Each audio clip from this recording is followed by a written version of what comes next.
전능하사 천지를 만드신 하나님 아버지를 내가 믿사오며 그 외아들 우리 주 예수 그리스도를 믿사오니 이는 성령으로 잉태하사 동정녀 마리아에게 나시고 본디오 빌라도에게 고난을 받으사 십자가에 못 박혀 죽으시고 장사한 지 사흘 만에 죽은 자 가운데서 다시 살아나시며 하늘에 오르사 전능하신 하나님 옆에 앉아 계시다가 저리로서 선자와 죽은 자를 심판하러 오시리라.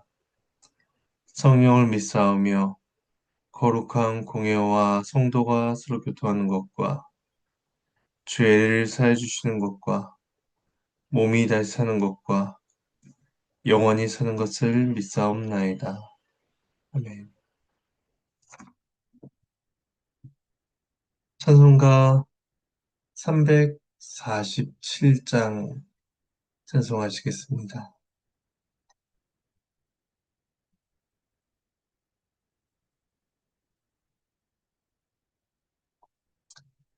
찬송가 347장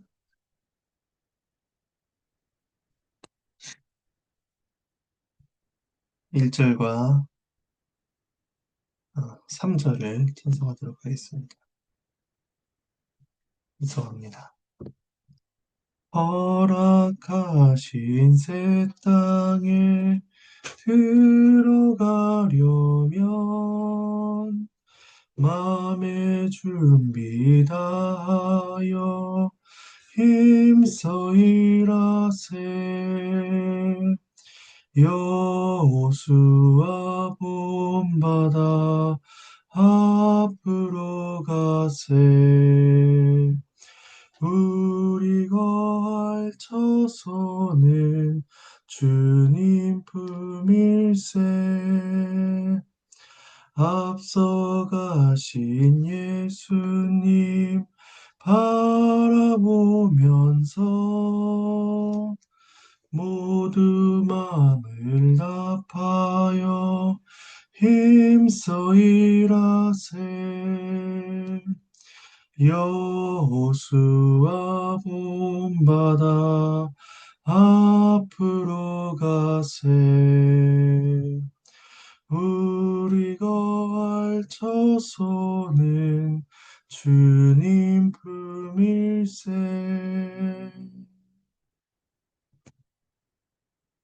잠시 기도하시겠습니다. 하나님의 은혜에 감사를 드립니다. 이 시간 역대하 말씀을 함께 읽으며 주님의 뜻을 구합니다. 우리를 깨우쳐 주시고 주의 뜻을 분별하여 우리의 믿음과 삶에 적용하도록 도와주시옵소서. 감사를 드리옵고 이 모든 말씀 예수님의 이름으로 기도합니다. 예, 이렇게 보실 말씀은 역대하 34장입니다. 34장 1절에서 13절까지 말씀입니다. 함께 주의 말씀을 나누도록 하겠습니다. 오늘 본문은 요시야 왕의 통치와 종교개혁의 과정을 다루고 있습니다. 오늘 말씀을 통해서 하나님께서 요시야와 유다에게 주신 은혜를 묵상하고 또 그리스 은혜 가운데 우리의 삶도 변화되어 가고 개혁되어져 가기를 소망합니다. 먼저 1절에서 7절까지 말씀을 제가 봉독하겠습니다. 요시야가 왕이 오를 때에 나이가 8세라.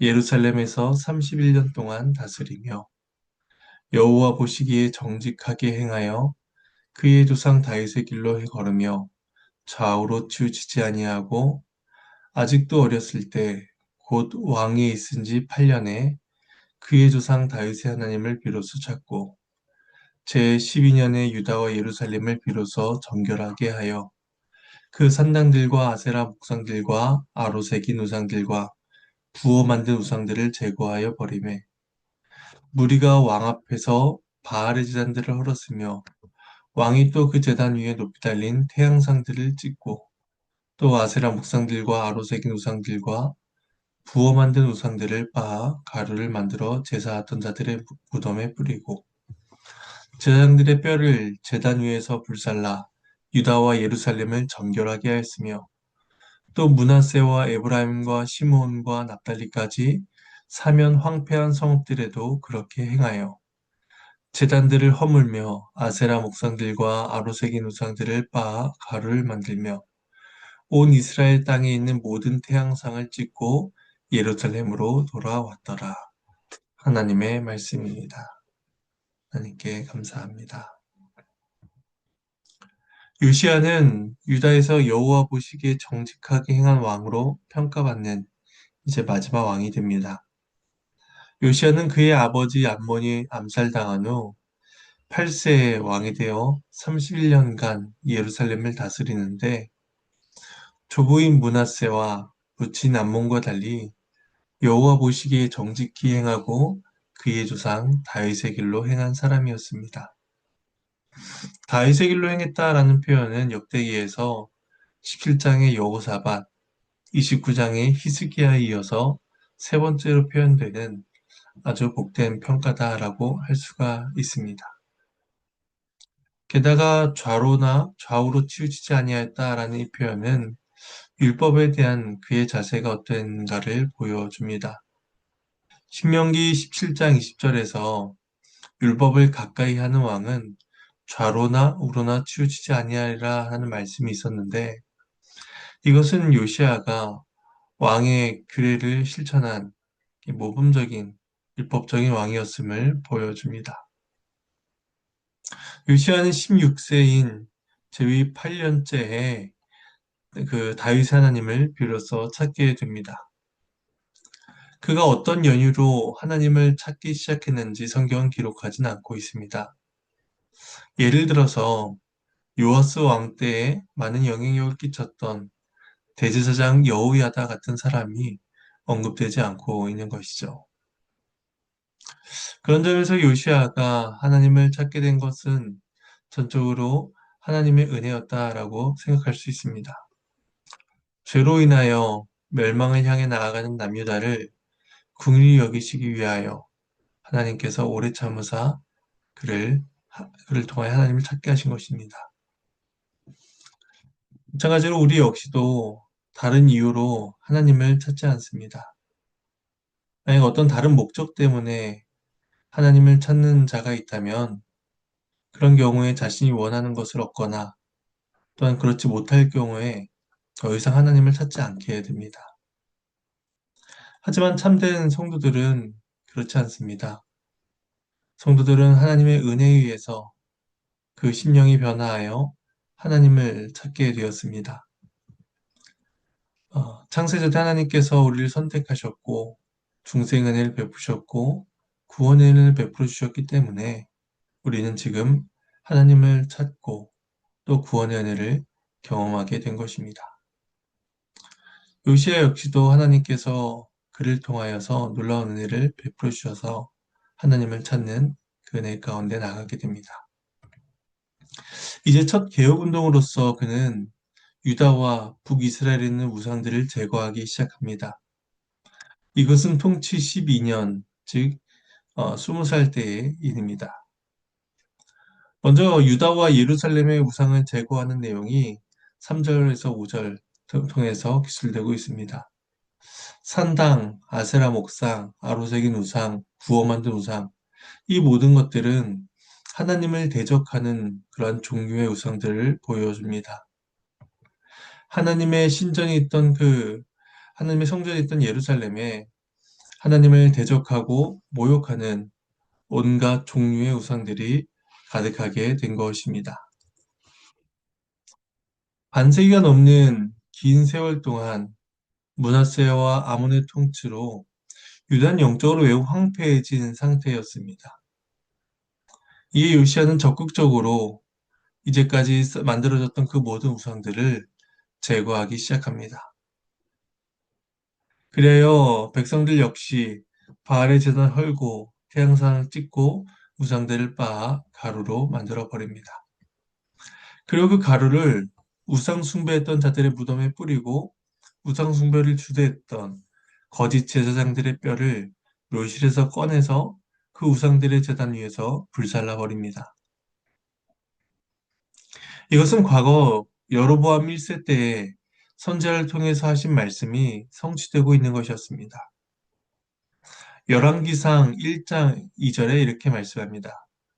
하나님의 사람이 제단을 향하여 여호와의 말씀으로 외쳐 이르되 제단아 제단아 여호와께서 이와 같이 말씀하시기를 다윗의 집에 요시아라 이름하는 아들을 낳으리니 그가 내 위에 분향하는 산당 제사장을 내 위에서 제물로 바칠 것이요 또 사람의 뼈를 내 위에서 사르리라 하리라. 예. 하나님께서는 열왕기상 13장 2절의 말씀입니다. 하나님께서는 오래전 북이스라엘에 행해진 우상 숭배에 대해서 요시아라 이름한 자가 등장해 하나님의 심판을 증거할 것이다 라고 말씀하셨습니다. 이제 요시아가 등장해 그 말씀이 성취되면서 유다와 예루살렘의 정결 작업이 이루어지게 됩니다. 이어서 6절과 7절은 이제 남유다 지역에 이어서 북이스라엘의 지역을 정결하게 한 작업을 보여줍니다. 요시아가 북이스라엘 지역까지 개혁을 확대할 수 있었던 것은 이제 바벨론의 부상으로 인해 팔레스타인 지역에 대한 아수르의 세력이 약해진 이유도 있었습니다.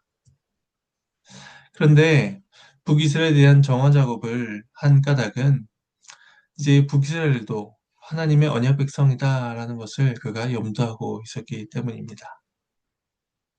그래야 그는 이제 북이스라엘 지역에 위치한 남쪽의 시므온 또 중앙부에 있는 므낫세와 에브라임 또 북쪽의 납달리 지역에까지 우상을 제거하기 시작합니다.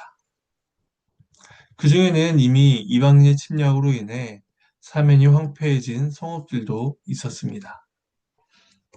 하지만 그는 그러한 성읍들조차도 모두 제 우상들을 제거함으로써 철저하게 개혁을 일으킵니다. 7절에서도 반복하다시피 우상들을 똑같이 나열하고 있는 까닭은 그 우상들을 완전히 뿌리 뽑으려는 요시아의 의지를 보여준다라고 할 수 있습니다. 그래야 그는 남유다와 같이 북이스라엘에서도 우상들을 똑같이 제거하였고 이제 예루살렘으로 돌아옴으로써 이제 온 이스라엘에 대한 우상 정화 작업이 마쳐지게 됩니다. 이어서 8절에서 13절은 성전 수리에 대한 내용을 기술하고 있습니다. 말씀을 봉독하겠습니다. 요시아가 왕에 있은 지 18째 해에 그 땅과 성전을 정결하게 하기를 마치고 그의 하나님 여호와의 전을 수리하려 하여 아살랴의 아들 사반과 시장 마아세야와 서기관 요아사의 아들 요아를 보낸지라. 그들이 대제사장 힐기야에게 나아가 전에 하나님의 전에 헌금한 돈을 그에게 주니 이 돈은 문을 지키는 레위 사람들이 므낫세와 에브라임과 남아있는 모든 이스라엘 사람과 온 유다와 베냐민과 예루살렘 주민들에게서 거둔 것이라. 그 돈을 여호와의 전 공사를 감독하는 자들의 손에 넘기니 그들이 여호와의 전에 있는 일꾼들에게 주어 그 전을 수리하게 하되 곧 목수들과 건축하는 자들에게 주어 다듬은 돌과 연접하는 나무를 사며 유다 왕들이 헐어버린 성전들을 위하여 들보를 만들게 하매 그 사람들이 성실하게 그 일을 하니라. 그의 감독된 레위 사람들 곧 무라리 자손 중 야핫과 오바댜요 그앗 자손들 중 스가랴와 무술람이라. 다 그 일을 감독하고 또 악기 익숙한 레위 사람들이 함께하였으며 그들은 또 목독꾼을 감독하며 모든 공사 담당자를 감독하고 어떤 레위 사람은 서기관, 관리와 문지기가 되었더라. 하나님의 말씀입니다. 요시야 제18년 26세 때에 이제 성전 보수와 성전 직무를 정비합니다. 이런 작업은 단순히 성전에 대한 물리적 공정을 보여주기 위함이 아니라 하나님을 향한 헌신의 표현, 진실된 사랑의 표현을 나타내주고 있습니다. 이 성전 보수 과정은 24장에서 나온 요아스 때의 성전 보수 기록과 매우 유사합니다. 이제 요시아는 서기관 사반, 또 시장 마아세야, 서기관 요아를 대제사장 hil기야에게 보내서 성전 보수를 명합니다. 그들은 성전 헌금을 계수하고 보관하는 일을 맡았던 자들로서 이제까지 모아진 그 돈을 이제 hil기야에게 전하고 있는 것입니다. 이 돈은 남유다와 북이스라엘 백성들에게서 거둔 헌금이었습니다. 과거 요아스 때 성전 보수를 할 때에는 유다와 예루살렘에 있는 그 일부 지역에 있는 자들만 참석하는 그런 한계성을 가지고 있었지만 지금은 북이스라엘 지역의 남은 자들까지도 동참하고 있는 것입니다. 그래서 9절에서 므낫세와 에브라임과 남아있는 모든 이스라엘 사람까지도 참여했다라고 말하고 있는 것입니다. 요시아의 개혁이 이제 온 이스라엘에 영향을 끼쳤으며 그로 인해서 남유다와 북이스라엘이 영적으로 하나 된 그런 언약 백성임을 재확인하며 하나님 앞에 자신들의 그 헌금을 드린 것입니다. 이제 헌금을 건네받은 제사장은 성전 공사 감독자들에게 돈을 주었고 그는 또 성전에서 일하는 자들에게 돈을 주어서 성전을 보수하게 합니다. 이제 헌금이 성전 수리라는 목적에 따라서 바르게 사용되고 있는 것이죠. 목수와 건축자들은 다듬은 돌과 목재를 사서 성전의 들보를 다시 세우고 부서진 부분들을 보수합니다. 열왕기하 22장 5절에서는 성전에 부서진 것을 수리하게 하되 라고 하면서 단순히 이제 성전이 부서지고 회파되었다라는 부분만 표현하고 있지만 오늘 본문에서는 앞선 왕들이 행한 악행을 지적하기 위해서 유다 왕들이 헐어버린 성전들이라고 표현하고 있습니다. 그러니까 아하스, 므낫세, 아몬 이러한 시대를 거치면서 오랜 시간 하나님의 영광이 멸시를 받고 하나님의 성전이 훼손되어져 온 것입니다. 이에 성전을 수리한 자들은 맡겨진 일을 성실하게 수행하기 시작합니다. 12절 상반절에 그 사람들이 성실하게 그 일을 하니라 말씀합니다.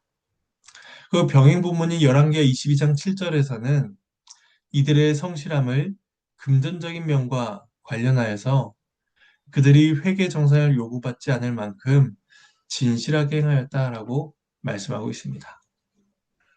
그러니까 이들은 자신에게 주어진 그 외적인 의무를 넘어서서 하나님을 향한 어떤 경건의 성실함, 또 마음의 진실함을 가지고 성전을 보수해 나가고 있던 것입니다. 결국 이 모든 일 가운데에 하나님 앞에서 성전을 위한 그러한 목적성, 또 헌금 사용의 투명성, 또 하나님과 사람 앞에서 성실성, 진실성, 이 모든 것들이 잘 드러나고 있는 것입니다.